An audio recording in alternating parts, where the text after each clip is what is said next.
Orgullo y Prejuicio, Jane Austen, capítulo 11. Cuando las señoras se levantaron de la mesa después de cenar, Elizabeth subió a visitar a su hermana y al ver que estaba bien abrigada la acompañó al salón, donde sus amigas le dieron la bienvenida con grandes demostraciones de contento.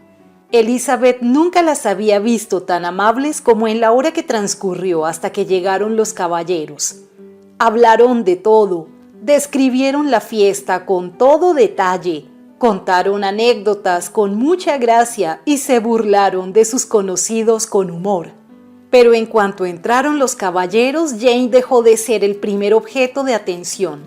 Los ojos de la señorita Bingley se volvieron instantáneamente hacia Darcy, y no había dado 4 pasos cuando ya tenía algo que decirle.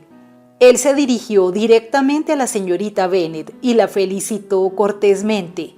También el señor Hortz le hizo una ligera inclinación de cabeza diciéndole que se alegraba mucho, pero la efusión y el calor quedaron reservados para el saludo de Bingley, que estaba muy contento y lleno de atenciones para con ella. La primera hora se la pasó avivando el fuego para que Jane no notara el cambio de una habitación a la otra, y le rogó que se pusiera al lado de la chimenea lo más lejos posible de la puerta. Luego se sentó junto a ella y casi no habló con nadie más. Elizabeth enfrente con su labor contemplaba la escena con satisfacción. Cuando terminaron de tomar el té, el señor Hortz recordó a su cuñada la mesa de juego, pero fue en vano. Ella intuía que a Darcy no le apetecía jugar, y el señor Hortz vio su petición rechazada inmediatamente. Le aseguró que nadie tenía ganas de jugar. El silencio que siguió a su afirmación pareció corroborarla. Por lo tanto, al señor Hortz no le quedaba otra cosa que hacer que tumbarse en el sofá y dormir. Darcy cogió un libro, la señorita Bingley cogió otro, y la señora Hortz, ocupada principalmente en jugar con sus pulseras y sortijas, se unía de vez en cuando a la conversación de su hermano con la señorita Bennet. La señorita Bingley prestaba más atención a la lectura de Darcy que a la suya propia. No paraba de hacerle preguntas o mirar la página que él tenía delante. Sin embargo, no consiguió sacarle ninguna conversación. Se limitaba a contestar y seguía leyendo. Finalmente, angustiada con la idea de tener que entretenerse con su libro que había elegido solamente porque era el segundo tomo del que leía Darcy, bostezó largamente y exclamó: «¡Qué agradable es pasar una velada así! Bien mirado, creo que no hay nada tan divertido como leer. Cualquier otra cosa enseguida te cansa, pero un libro nunca. Cuando tenga una casa propia, seré desgraciadísima si no tengo una gran biblioteca». Nadie dijo nada. Entonces volvió a bostezar, cerró el libro y paseó la vista alrededor de la habitación buscando en qué ocupar el tiempo. Cuando al oír a su hermano mencionarle un baile a la señorita Bennet, se volvió de repente hacia él y dijo: «¿Piensas seriamente en dar un baile en Netherfield, Charles? Antes de decidirte, te aconsejaría que consultaras con los presentes, pues o mucho me engaño o hay entre nosotros alguien a quien un baile le parecería más que una diversión, un castigo». «Si te refieres a Darcy», le contestó su hermano, «puede irse a la cama antes de que empiece si lo prefiere, pero en cuanto al baile es cosa hecha, y tan pronto como Nichols lo haya dispuesto todo, enviaré las invitaciones». «Los bailes me gustarían mucho más», repuso su hermana, «si fueran de otro modo, pero esa clase de reuniones suelen ser tan pesadas que se hacen insufribles. Sería más racional que lo principal en ellas fuera la conversación y no el baile». «Mucho más racional, sí, Caroline, pero entonces ya no se parecería en nada a un baile». La señorita Bingley no contestó. Se levantó poco después y se puso a pasear por el salón. Su figura era elegante y sus andares airosos, pero Darcy, a quien iba dirigido todo, siguió enfrascado en la lectura. Ella, desesperada, decidió hacer un esfuerzo más y volviéndose a Elizabeth dijo: «Señorita Eliza Bennet, déjeme que la convenza para que siga mi ejemplo y dé una vuelta por el salón. Le aseguro que viene muy bien después de estar tanto tiempo sentada en la misma postura. Elizabeth se quedó sorprendida, pero accedió inmediatamente.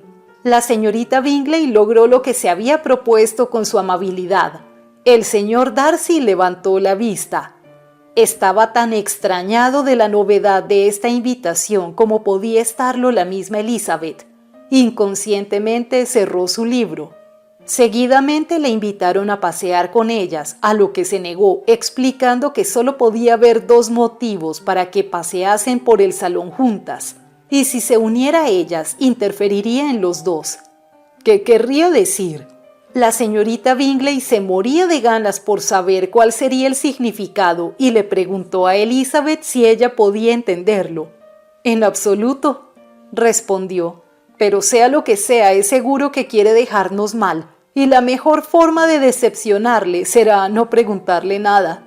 Sin embargo, la señorita Bingley era incapaz de decepcionar a Darcy, e insistió por lo tanto en pedirle que les explicara los 2 motivos. «No tengo el más mínimo inconveniente en explicarlo», dijo tan pronto como ella le permitió hablar. «Ustedes eligen este modo de pasar el tiempo, o porque tienen que hacerse alguna confidencia, o para hablar de sus asuntos secretos, o porque saben que paseando lucen mejor su figura. Si es por lo primero, al ir con ustedes no haría más que importunarlas, y si es por lo segundo, las puedo admirar mucho mejor sentado junto al fuego». «¡Qué horror!», gritó la señorita Bingley. «Nunca he oído nada tan abominable. ¿Cómo podríamos darle su merecido?» «Nada tan fácil si está dispuesta a ello», dijo Elizabeth.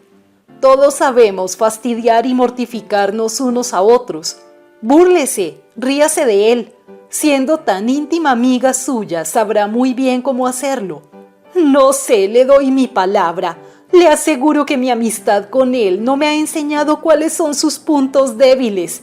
Burlarse de una persona flemática, de tanta sangre fría. Y en cuanto a reírnos de él sin más ni más, no deberíamos exponernos. Podría desafiarnos y tendríamos nosotros las de perder». «¿Que no podemos reírnos del señor Darcy?», exclamó Elizabeth. «Es un privilegio muy extraño y espero que siga siendo extraño. No me gustaría tener muchos conocidos así. Me encanta reírme». «La señorita Bingley», respondió Darcy, «me ha dado más importancia de la que merezco. El más sabio y mejor de los hombres y la más sabia y mejor de las acciones pueden ser ridículos a los ojos de una persona que no piensa en esta vida más que en reírse». «Estoy de acuerdo», respondió Elizabeth. «Hay gente así, pero creo que yo no estoy entre ellos. Espero que nunca llegue a ridiculizar lo que es bueno y sabio. Las insensateces, las tonterías, los caprichos y las inconsecuencias son las cosas que verdaderamente me divierten, lo confieso, y me río de ellas siempre que puedo. Pero supongo que estas son las cosas de las que usted carece. Quizá no sea posible para nadie, pero yo he pasado la vida esforzándome para evitar estas debilidades que exponen al ridículo a cualquier persona inteligente, como la vanidad y el orgullo, por ejemplo. Sí, en efecto, la vanidad es un defecto, pero el orgullo en caso de personas de inteligencia superior creo que es válido». Elizabeth tuvo que volverse para disimular una sonrisa. «Supongo que habrá acabado de examinar al señor Darcy», dijo la señorita Bingley, «y le ruego que me diga qué ha sacado en conclusión. Estoy plenamente convencida de que el señor Darcy no tiene defectos. Él mismo lo reconoce claramente». «No», dijo Darcy, «no he pretendido decir eso. Tengo muchos defectos, pero no tienen que ver con la inteligencia. De mi carácter no me atrevo a responder. Soy demasiado intransigente en realidad, demasiado intransigente para lo que a la gente le conviene. No puedo olvidar tan pronto como debería las insensateces y los vicios ajenos, ni las ofensas que contra mí se hacen. Mis sentimientos no se borran por muchos esfuerzos que se hagan para cambiarlos. Quizás se me pueda acusar de rencoroso, Cuando pierdo la buena opinión que tengo sobre alguien, es para siempre. Ese es realmente un defecto, replicó Elizabeth. El rencor implacable es verdaderamente una sombra en un carácter, pero ha elegido usted muy bien su defecto. No puedo reírme de él. Por mi parte, está usted a salvo. Creo que en todo individuo hay cierta tendencia a un determinado mal, a un defecto innato que ni siquiera la mejor educación puede vencer. Y ese defecto es la propensión a odiar a todo el mundo. ¿Y el suyo?, respondió él con una sonrisa. Es el interpretar mal a todo el mundo intencionadamente. Oigamos un poco de música, propuso la señora Bingley, cansada de una conversación en la que no tomaba parte. Luisa, ¿no te importará que despierte al señor Hortz? Su hermana no puso la más mínima objeción y abrió el piano. A Darcy, después de unos momentos de recogimiento, no le pesó. Empezaba a sentir el peligro de prestarle demasiada atención a Elizabeth.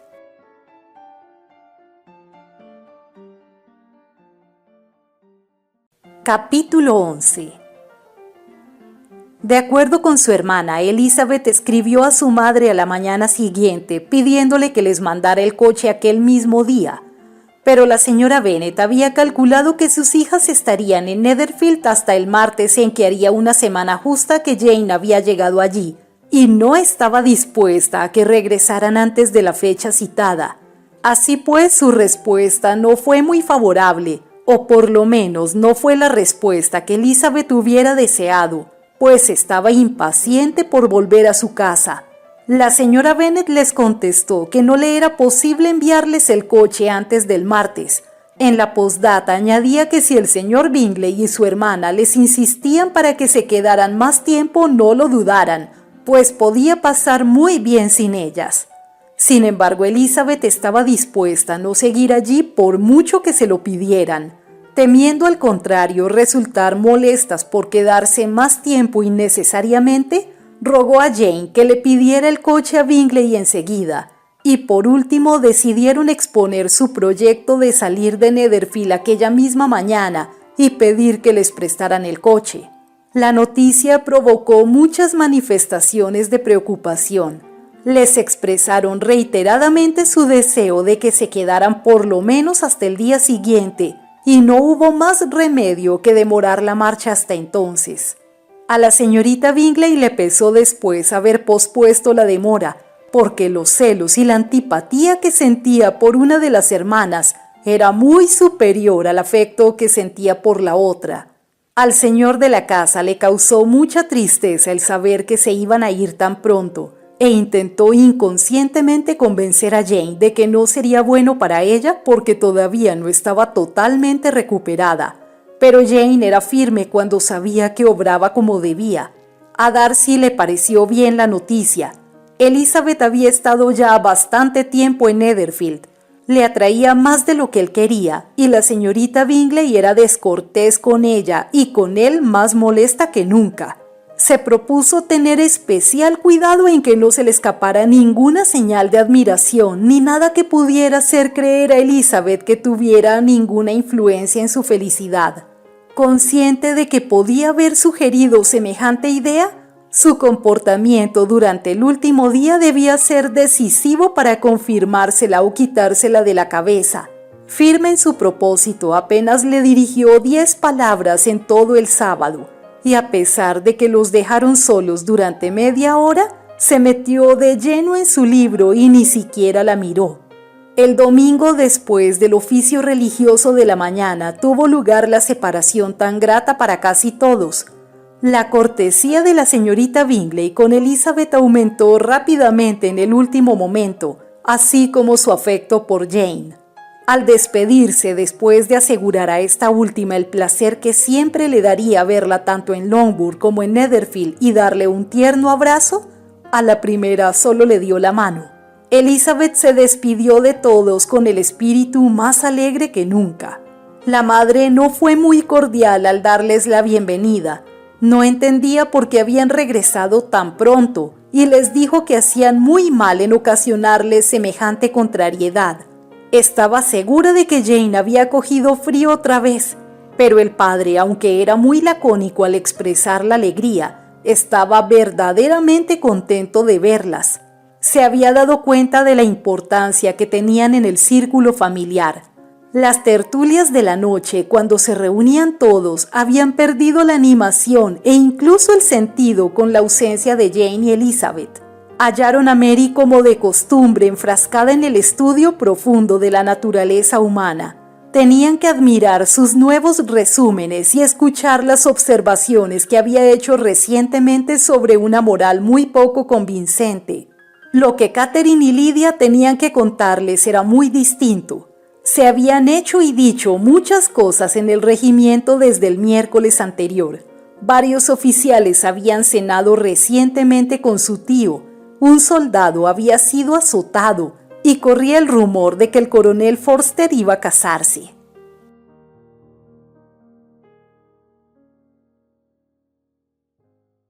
Capítulo 13. Espero, querida, dijo el señor Bennet a su esposa mientras desayunaban a la mañana siguiente, que hayas preparado una buena comida, porque tengo motivos para pensar que hoy se sumará uno más a nuestra mesa. ¿A quién te refieres, querido?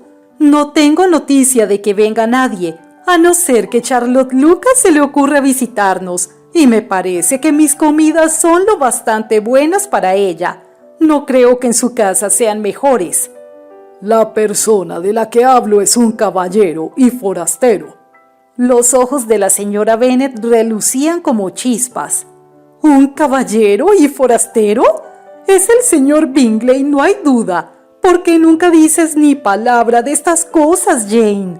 ¡Qué cuca eres! Bien, me alegraré mucho de verlo. Pero Dios mío, qué mala suerte. Hoy no se puede conseguir ni un poco de pescado. Lydia, cariño, toca la campanilla. Tengo que hablar con Gil al instante. No es el señor Bingley, dijo su esposo. Se trata de una persona que no he visto en mi vida. Estas palabras despertaron el asombro general, y él tuvo el placer de ser interrogado ansiosamente por su mujer y sus 5 hijas a la vez. Después de divertirse un rato excitando su curiosidad, les explicó. Hace un mes recibí esta carta y le contesté hace unos 15 días porque pensé que se trataba de un tema muy delicado y necesitaba tiempo para reflexionar. Es de mi primo, el señor Collins, el que cuando yo me muera puede echarlas de esta casa en cuanto le apetezca. ¡Oh, querido!, se lamentó su esposa. No puedo soportar oír hablar del tema. No menciones a ese hombre tan odioso. Es lo peor que te puede pasar en el mundo, que tus bienes no los puedan heredar tus hijas. De haber sido tú, hace mucho tiempo que yo habría hecho algo al respecto. Jane y Elizabeth intentaron explicarle por qué no les pertenecía la herencia. Lo habían intentado muchas veces, pero era un tema con el que su madre perdía totalmente la razón. Y siguió quejándose amargamente de la crueldad que significaba desposeer la herencia a una familia de 5 hijas en favor de un hombre que a ninguno le importaba nada. Ciertamente es un asunto muy injusto, dijo el señor Bennet. Y no hay nada que pueda probar la culpabilidad del señor Collins por heredar Longbourn. Pero si escuchas su carta, puede que su modo de expresarse te tranquilice un poco. No la escucharé. Y además me parece una impertinencia que te escriba y una hipocresía. No soporto a esos falsos amigos. ¿Por qué no continúa pleiteando contigo como ya lo hizo su padre? Porque parece tener algún cargo de conciencia, como vas a oír. Hansford, cerca de Westerham, Kent, 15 de octubre. Estimado señor, el desacuerdo subsistente entre usted y mi padre recientemente fallecido siempre me ha hecho sentir cierta inquietud, y desde que tuve la desgracia de perderlo, he decidido zanjar el asunto. Pero durante algún tiempo me retuvieron las dudas, temiendo ser irrespetuoso a su memoria al ponerme en buenos términos con alguien con el que él siempre estaba en discordia tan poco tiempo después de su muerte. pero ahora ya he tomado una decisión sobre el tema, por haber sido ordenado en Pascua, ya que he tenido la suerte de ser distinguido con el patronato de la muy honorable Lady Catherine de Bourgh, viuda de Sir Lewis de Bourgh, cuya generosidad y beneficencia me ha elegido a mí para hacerme cargo de la estimada rectoría de su parroquia, donde mi más firme propósito será servir a su señoría con gratitud y respeto, y estar siempre dispuesto a celebrar los ritos y ceremonias instituidos por la Iglesia de Inglaterra. Por otra parte, como sacerdote, creo que es mi deber promover y establecer la bendición de la paz en todas las familias a las que alcance mi influencia. Y basándome en esto, espero que mi presente propósito de buena voluntad sea acogido de buen grado, y que la circunstancia de que sea yo el heredero de Longbourn sea olvidada por su parte y no le lleve a rechazar la ramita de olivo que le ofrezco. No puedo sino estar preocupado por perjudicar a sus agradables hijas, y suplico que me disculpe por ello. También quiero dar fe de mi buena disposición para hacer todas las enmiendas posibles de ahora en adelante. Si no se opone a recibirme en su casa, espero tener la satisfacción de visitarle a usted y a su familia el lunes 18 de noviembre a las 4, y puede que abuse de su hospitalidad hasta el sábado siguiente, cosa que puedo hacer sin ningún inconveniente, puesto que Lady Catherine de Bourgh no pondrá objeción, y ni siquiera desaprobaría que estuviera ausente fortuitamente el domingo siempre que hubiera algún otro sacerdote dispuesto para cumplir con las obligaciones del día. Le envío afectuosos saludos para su esposa e hijas. Su amigo que le desea todo bien, William Collins. Por lo tanto, a las 4 es posible que aparezca este caballero conciliador, dijo el señor Bennet mientras doblaba la carta. Parece ser un joven educado y atento. No dudo de que su amistad no será valiosa, especialmente si Lady Catherine es tan indulgente como para dejarlo venir a visitarnos. Ya ves, parece que tiene sentido eso que dice sobre nuestras hijas.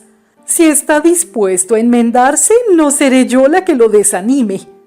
Aunque es difícil, observó Jane, adivinar qué entiende él por esa reparación que cree que nos merecemos, debemos dar crédito a sus deseos. A Elizabeth le impresionó mucho aquella extraordinaria deferencia hacia Lady Catherine y aquella sana intención de bautizar, casar y enterrar a sus feligreses siempre que fuera preciso. Debe ser un poco raro, dijo. No puedo imaginármelo. Su estilo es algo pomposo. ¿Y qué querrá decir con eso de disculparse por ser el heredero de Longbourn? Supongo que no trataría de evitarlo si pudiera. ¿Papá será un hombre astuto? No, querida, no lo creo. Tengo grandes esperanzas de que sea lo contrario. Hay en su carta una mezcla de servilismo y presunción que lo afirma. Estoy impaciente por verle. En cuanto a la redacción, dijo Mary, su carta no parece tener defectos. Eso de la rama de olivo no es muy original, pero así todo se expresa bien. A Catherine y a Lydia ni la carta ni su autor les interesaban lo más mínimo. Era prácticamente imposible que su primo se presentara con casaca escarlata, y hacía ya unas cuantas semanas que no sentían agrado por ningún hombre vestido de otro color. En lo que a la madre respecta, la carta del señor Collins había extinguido su rencor y estaba preparada para recibirle con tal moderación que dejaría perplejos a su marido y a sus hijas. El señor Collins llegó puntualmente a la hora anunciada y fue acogido con gran cortesía por toda la familia. El señor Bennet habló poco, pero las señoras estaban muy dispuestas a hablar, y el señor Collins no parecía necesitar que le animaran ni ser aficionado al silencio. Era un hombre de 25 años de edad, alto, de mirada profunda, con un aire grave y estático y modales ceremoniosos. A poco de haberse sentado, felicitó a la señora Bennet por tener unas hijas tan hermosas. Dijo que había oído hablar mucho de su belleza, pero que la fama se había quedado corta en comparación con la realidad, y añadió que no dudaba que a todas las vería casadas a su debido tiempo. La galantería no fue muy del agrado de todas las oyentes, pero la señora Bennet, que no se andaba con cumplidos, contestó enseguida: «Es usted muy amable y deseo de todo corazón que sea como usted dice, pues de otro modo quedarían las pobres bastante desamparadas en vista de la extraña manera en que están dispuestas las cosas». ¿Alude usted quizá a la herencia de esta propiedad? «Ah, en efecto, señor. No me negará usted que es una cosa muy penosa para mis hijas. No le culpo. Ya sabe que en este mundo estas cosas son solo cuestión de suerte. Nadie tiene noción de qué va a pasar con las propiedades una vez que tienen que ser heredadas». Siento mucho el infortunio de sus lindas hijas, pero voy a ser cauto. No quiero adelantarme y parecer precipitado. Lo que sí puedo asegurar a estas jóvenes es que he venido dispuesto a admirarlas. De momento no diré más, pero quizá cuando nos conozcamos mejor. Le interrumpieron para invitarle a pasar al comedor y las muchachas se sonrieron entre sí. No solo ellas fueron objeto de admiración del señor Collins. Examinó y elogió el vestíbulo, el comedor y todo el mobiliario. Y las ponderaciones que de todo hacía habrían llegado al corazón de la señora Bennet si no fuera porque se mortificaba pensando que Collins veía todo aquello como su futura propiedad. También elogió la cena y suplicó que se le dijera a cuál de sus hermosas primas correspondía el mérito de haberla preparado. Pero aquí la señora Bennet le atajó sin miramiento, diciéndole que sus medios le permitían tener una buena cocinera y que sus hijas no tenían nada que hacer en la cocina.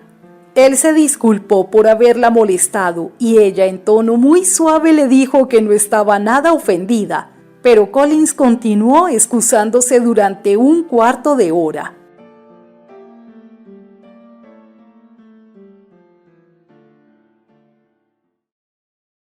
Capítulo 14. El señor Bennet apenas habló durante la cena, pero cuando ya se habían retirado los criados creyó que había llegado el momento oportuno para conversar con su huésped. Comenzó con un tema que creía sería de su agrado y le dijo que había tenido mucha suerte con su patrona. La atención de Lady Catherine de Bourgh a sus deseos y su preocupación por su bienestar eran extraordinarios. El señor Bennet no pudo haber elegido nada mejor. El señor Collins hizo el elogio de Lady Catherine con gran elocuencia. El tema elevó la solemnidad usual de sus maneras y, dándose mucha importancia, afirmó que nunca había visto un comportamiento como el suyo en una persona de su alcurnia, ni tal afabilidad y condescendencia. Se había dignado dar su aprobación a los 2 sermones que ya había tenido el honor de pronunciar en su presencia. Le había invitado a comer 2 veces en Rosings y el mismo sábado anterior mandó a buscarle para que completara su partida de cuatrillo durante la velada. Conocía muchas personas que tenían a Lady Catherine por orgullosa, pero él no había visto nunca en ella más que afabilidad. Siempre le habló como lo haría cualquier otro caballero. No se oponía a que frecuentara a las personas de la vecindad, ni a que abandonara por 1 o 2 semanas la parroquia a fin de ir a ver a sus parientes. Siempre tuvo a bien recomendarle que se casara cuanto antes, con tal de que eligiera con prudencia, y le había ido a visitar a su humilde casa, donde aprobó todos los cambios que él había hecho, llegando hasta sugerirle alguno ella misma, como por ejemplo poner algunas repisas en los armarios de las habitaciones de arriba. «Todo eso está muy bien y es muy cortés por su parte», comentó la señora Bennet. «Debe ser una mujer muy agradable. Es una pena que las grandes damas en general no se parezcan mucho a ella. ¿Vive cerca de usted?»